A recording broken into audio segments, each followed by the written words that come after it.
What's up everyone and welcome back to the channel. In this video we are gonna try the new legendary hero Zora and try to figure out in what team she can be really interesting or not, because she is particular. She has two different ways to be played.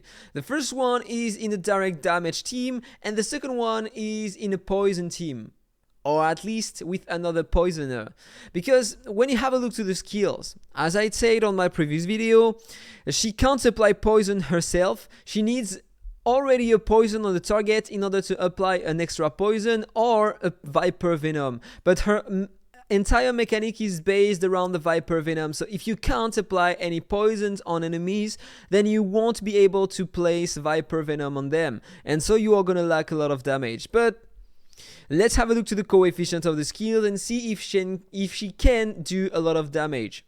So on the basic attack, 100% attack damage to a single enemy. If the target has poison or Viper Venom, there is 100% chance to inflict one layer of poison for 2 turns.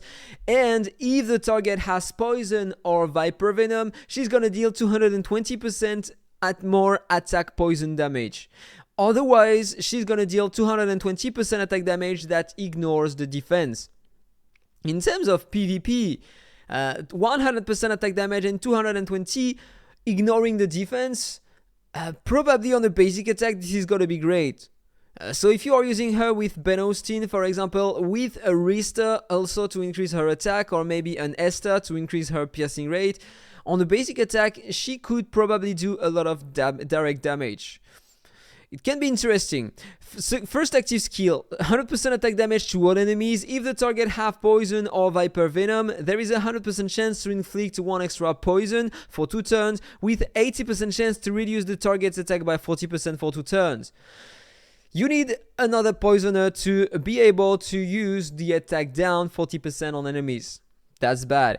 Otherwise, it deals extra 260% attack damage that ignores the defense. An AoE attack, 100% attack damage plus 260% attack damage ignoring the defense if there is no poison at all on enemies. Can be interesting also for PvP, right? Then the passive. We're going to talk about the passive right after. Ultimate, 3 stages of 50% attack damage to all enemies. This is not a lot, 150 only. If the target has poison or Viper Venom, each stage deals extra 120% attack poison damage. And this is going to be interesting. Otherwise, if you have no poison or Viper Venom on the target, you are going to deal 120% attack damage that ignores defense on each stage of attack. So 360% more attack poison damage, or 360% more attack damage that ignores defense. So 360% ignoring the defense plus 150% attack damage. That's a pretty interesting skill, right? Ignoring the defense. And forget what I said about using Esther, because she will still already have the ignored defense, so it doesn't matter to use an Esther. And finally, the passive, look at the damage of the Viper Venom detonation. This is just crazy. 920% attack poison damage when you detonate 1 layer of Viper Venom, 1380% with 2 layers, and 1840% with 3 layers.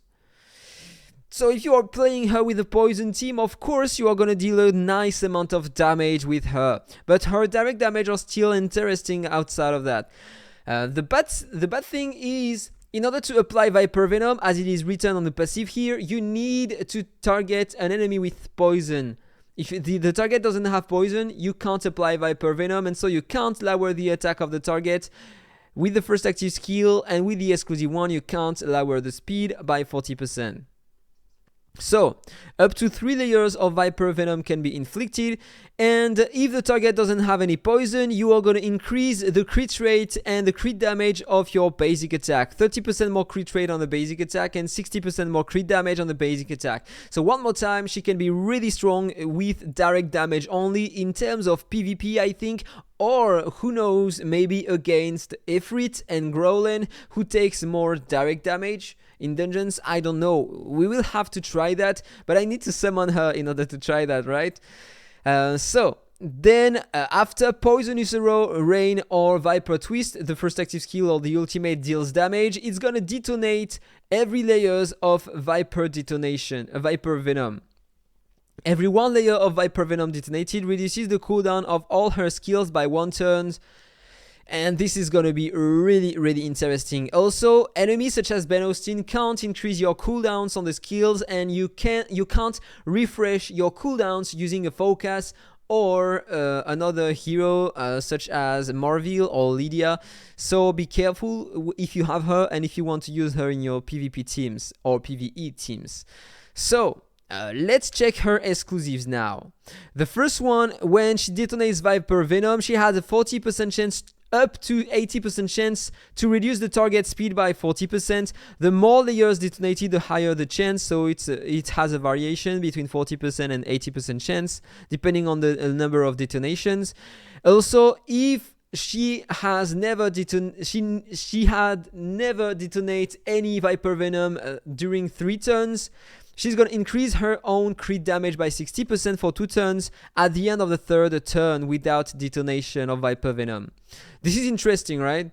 The second exclusive increases all extra damage dealt by Zora by 15% and the damage dealt by detonating Viper Venom by 15%. The second exclusive is going to be really interesting to increase her max damage. And the third one, also really nice one. When she enters the battle, she's gonna get 20% more mastery and crit damage for 3 turns. If she detonates Viper Venom before the 3 turns ends, she's gonna increase her attack by 20% and mastery by 80% until the battle ends.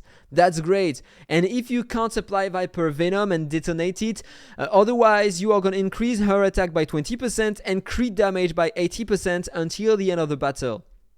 So this is really interesting, but in order to benefit from the level 3 exclusive, you are gonna need to detonate quickly Viper Venom or not, or wait 3 turns in order to increase her crit damage at least.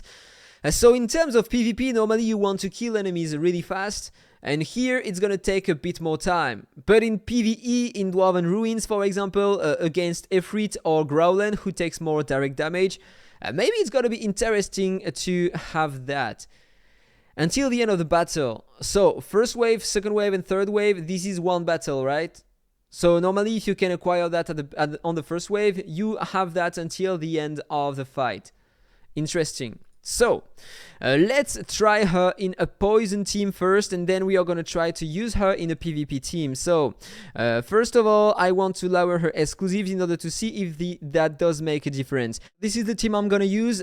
As you saw, I replaced Veronica by Nita directly because the test is going to be more relevant. This is a full team in front of us, so dealing some AoE damage is going to be more relevant than using only a Veronica, who is a single target unit, and she won't be able to kill some units, so the poisons are not gonna spread out on others. So testing Nita and her together is gonna be more relevant in my opinion. So first, the thing really important, I'm gonna increase the resistance of my entire team to the maximum, so they won't get frozen during the test, and so my damage data are gonna be more relevant. So let's restart with the current settings, and I'm gonna begin with 0 exclusives on her. Let's release the first ultimate on everyone and check the damage difference. We have a 3 million on her and 5,300,000 on Nita, who is dealing way more damage for now. So let's continue. Okay, all heroes used their 2 skills. So if we check the data now, we have 26 million on Nita and 5,500,000 on Zora only. This is a huge difference, right? So let's continue until they release again their ultimate.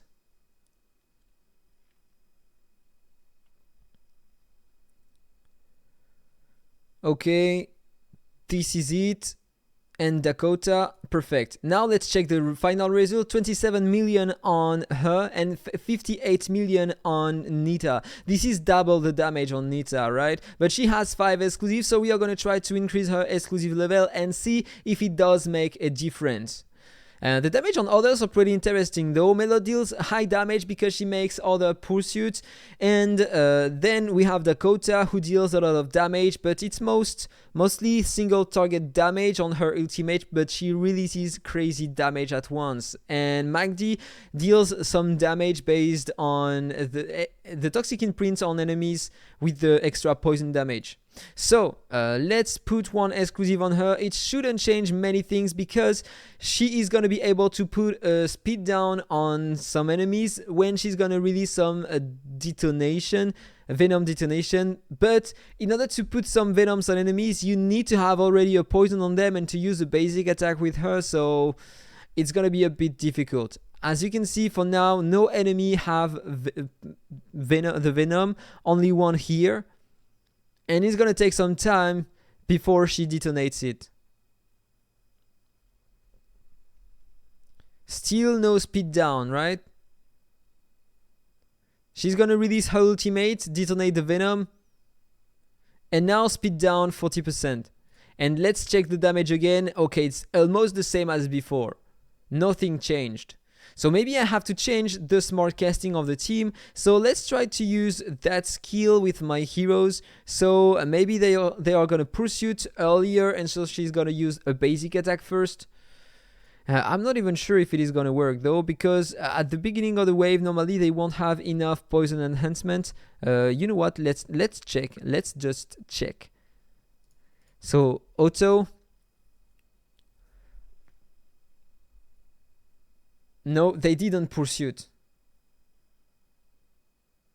It doesn't work with her because she can't apply any poison when there is no poison on enemies, right? So the damage is not going to be different. Or I have to open with the first active skill on her. But this is not relevant because you are going to lose a ton of damage if you are doing that. So basically I'm going to remove that and we are going to continue our tries. So we say that the first exclusive was not increasing the damage. Let's check with the second one.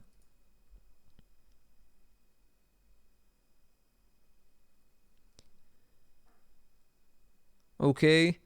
This team is really important though because Melot is making Heroes Pursuit, MACD is increasing by 70% the poison damage of the team, and Consolidation 2 applying some shields and extra poison damage, Nita increasing dealing a lot of poison damage, Dakota increasing my speed and attack by 40% and dealing a lot of damage too. So they are going to release their ultimate again. Perfect. Let's check. Now we have more damage. 31 million on her. So it's increased by 3 million in total. 3-4 million more damage with the second exclusive. So now let's check with the third one if it does make any difference. Normally she's gonna have more damage. If you check that again, yeah, here 15% more damage and 50% more detonation damage on Viper Venom, and here 20% more mastery and crit damage at the beginning of the battle for 3 turns, and if she detonates Viper Venom during the 3 turns, then she's gonna get 80% more mastery during the fight. It's gonna be hard to detonate Viper Venom because you are gonna need to use a basic attack early in order to apply Viper Venom. This is clearly not optimal. I don't understand the design of the hero, right? This is a bit strange. It would be better if she could apply Viper Venom on an AoE attack, right? Viper Venom here. And it's gonna take forever to detonate it.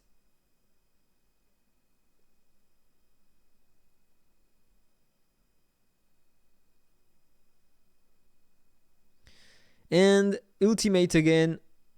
And if we check the final result, let's check. 35 million, so we have another 4 million more damage. So now it's a bit more relevant, but still way less than Nita. I don't know what should be the result against the boss. Sadly, in this content, we can't try against a boss, and so it's not that relevant. Okay, even in dungeons, it's not quite the same, so it's only figures at the end of the day, so I'm not sure if it is really that much relevant. So now second test I want to do is in a PvP kind of team, so this is the team I am gonna use, but I'm gonna replace her by Belton first, because you are gonna see that Belton have a high damage capability on the ultimate. Let me check the stats first. 100% crit rate, yeah, 295% crit damage. He has a lot of stats, right? So we are gonna try. They are gonna both have the same stats, direct damage stats. So let's increase my attack. Let's lower the resistance, defense down, and stun. And now let's use that skill. and on one skill 12 million damage, and on the second one, because I can use it twice, this is Belton. He can use 2 times the ultimate in a row. He has no cooldown on the ultimate, so you don't need to use focus. Bizidon will do the job and will be better than a focus on Belton. So let's use that skill again. 24 million in total. So now let's replace Belton by her. So Doom Legion, I want to put her instead.